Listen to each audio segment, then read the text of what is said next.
Next चलते हैं अब अपने अबाउट अस के सेक्शन की तरफ। अबाउट अस के सेक्शन में मैं लेफ्ट में इमेज को ऐड करूँगा एंड राइट में मेरे पास टेक्स्ट कंटेंट होगा। और राइट में जो टेक्स्ट कंटेंट रहने वाला है उसे मैं हेडिंग, डिस्क्रिप्शन और जो मेन प्राइमरी मेरी फीचर्स हैं और बटन, इन 4 सेक्शंस में से डिवाइड करने वाला हूँ।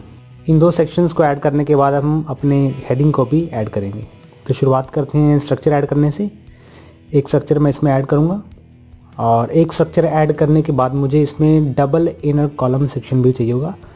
इसमें मेरे पास लेफ़्ट साइड में इमेज रहने वाली है और राइट साइड में मेरे पास कंटेंट रहने वाला है। तो स्टार्ट करते हैं इमेज को ऐड करने से।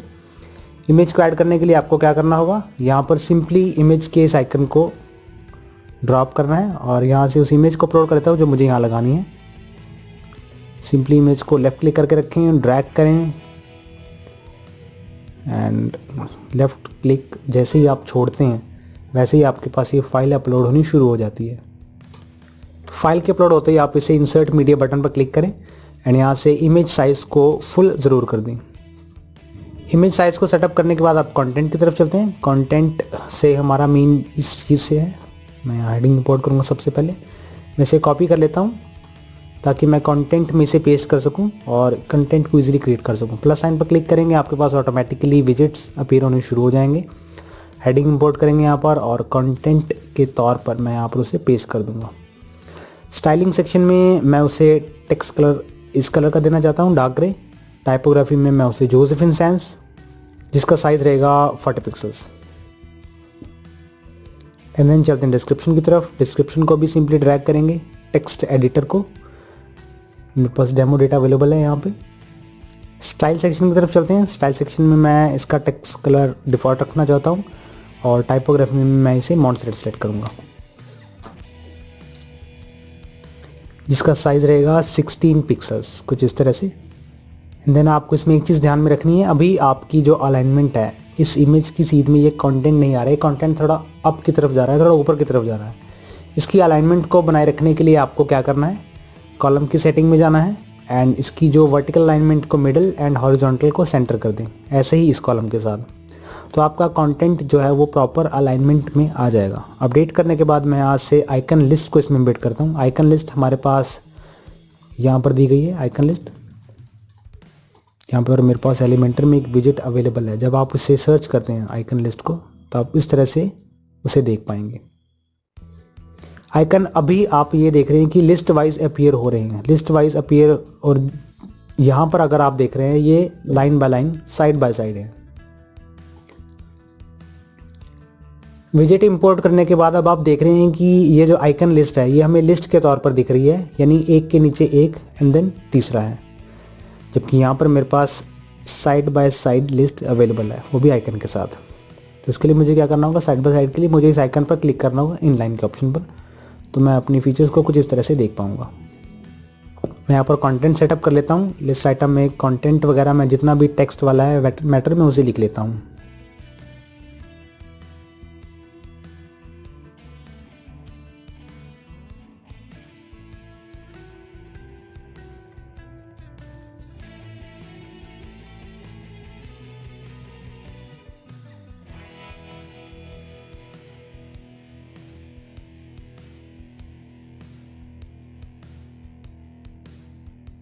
कंटेंट के सेटअप हो जाने के बाद अब हम इसकी स्टाइलिंग की तरफ बढ़ते हैं। स्टाइलिंग में मैं इस लिस्ट को लेफ़्ट अलाइन कर देता हूं ताकि मैं इस लिस्ट को फोर्सफुली लेफ़्ट की तरफ ड्रैग कर पाऊं। और अगर आप इसके आइकन को कलर देना चाहते हैं तो आप उस आइकन के टैब में जाकर इसके कलर को यहाँ से सेटअप कर सकते हैं। मैं यहाँ पर उसका हेक्सा कोड पेस्ट कर देता हूँ। इसके बाद मैं इसकी अलाइनमेंट को लेफ़्ट करूँगा एंड इसका जो साइज़ रहने वाला है वो 17 पिक्सल्स रहने वाला है। टेक्स्ट की स्टाइलिंग की तरफ चलते हैं। टेक्स्ट को ओपन करूँगा। इसका टेक्स्ट कलर जो रहने वाला है वो लाइट ग्रे, मैं इसे डार्क ग्रे रखता हूँ। एंड इसकी जो टाइपोग्राफी रहने वाली है वो जोसेफिन सैंस के नाम से रहने वाली है, जो मेरा फॉन्ट प्राइमरी फॉन्ट है।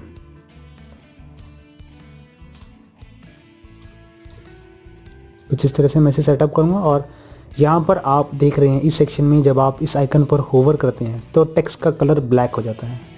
इस इफ़ेक्ट को लाने के लिए आपको क्या करना है, आइकन लिस्ट के अंदर स्टाइल सेक्शन में टेक्स्ट टैब में आपको यहाँ पर होवर कलर चेंज करना है, जो आप होवर करने पर कलर देना चाहते हैं। तो यहाँ से मैं इसे कोई भी कलर देता हूँ जस्ट आपको दिखाने के लिए होवर करने पर किस तरह का इफेक्ट रहता है। अपडेट करने पर आप प्रीव्यू देखते हैं तो आपको आइकन के साथ जो टेक्स्ट है उस पर होवर करें तो आपका जो कलर सिलेक्टेड है उस कलर का आपका टेक्स्ट हो जाएगा। तो आप जिस टेक्स्ट पर होवर करेंगे उस कलर का आपका टेक्स्ट हो जाएगा। मैं इसे ब्लैक रखता हूँ, रेड ना रखते हुए, सिंपल ब्लैक, और अपडेट करेंगे। अब चलते हैं अपने अगले बटन की तरफ। नो मोड के नाम से मेरे पास यहाँ बटन अवेलेबल है। इस बटन को मैं टॉप से पिक करने वाला हूँ जो कि हमने ऑलरेडी क्रिएट किया था। इसे कॉपी एंड मैं उससे इस सेक्शन में पेस्ट कर दूंगा। मैं इस बटन को लेफ्ट अलाइन रखता हूँ, कंटेंट को चेंज करता हूँ और आइकन को इंसर्ट करने के बाद आप उसे इस तरह से देख पाएंगे। बस मेरा जो आइकन है यहाँ पर मेरे पास लेफ्ट में है, मैं उसे राइट में रखता हूँ यानी कंटेंट के बाद में, और इसकी पैडिंग पर थोड़ा सा वर्क करेंगे। मैं इसकी पैडिंग या मार्जिन को सेटअप, इन दोनों में से किसी भी चीज़ को आप इंक्रीज़ कर सकते हैं। मैं यहाँ से मार्जिन को सेटअप करता हूँ 40 पिक्सल्स टॉप से, ताकि मैं इस बटन को इस आइकन लिस्ट से थोड़ा सा दूर रख पाऊँ। तो मेरे पास कंटेंट कुछ इस तरह का तैयार है। अब चलते हैं इसकी हेडिंग एंड डिवाइडर की तरफ। हेडिंग को मैं टॉप से पिक करने वाला हूँ जो कि हमने सर्विसेज नाम से क्रिएट की थी। मैं इसे कॉपी करता हूँ एंड इस सेक्शन में पेस्ट करता हूँ। तो ये सर्विसेज आपको नीचे शो हो रही है। मैं इसे ड्रैग करके ऊपर की तरफ रखता हूँ और इसका कंटेंट मॉडिफाई करेंगे अबाउट अस के नाम से। नेक्स्ट जो टर्न है वो डिवाइडर की है। डिवाइडर को भी मैं टॉप से कॉपी करने वाला हूँ, पिक करने वाला हूँ और राइट साइड में इस तरह से पेस्ट। बस मुझे डिवाइडर के आइकन को चेंज करना होगा। इस डिवाइडर को पिक करके टॉप में ड्रैग करता हूँ। अबाउट अस के नीचे इसका जो आइकन रहने वाला है वो इन्फो सर्कल, इसे इंसर्ट करता हूँ। अपडेट करने पर आपको ये कुछ इस तरह का दिखेगा। इस सेक्शन में आपको अब मार्जिन पर काम करना है। आप यहाँ पर देख रहे हैं आपका जो हेडिंग का टॉप का सेक्शन है ये इस सेक्शन से थोड़ा सा जुड़ सा रहा है, थोड़ा सा चिपका सा लग रहा है। इसे दूर करने के लिए हमें मार्जिन या पैडिंग पर काम करना होगा, जैसे यहाँ पर दिया गया है।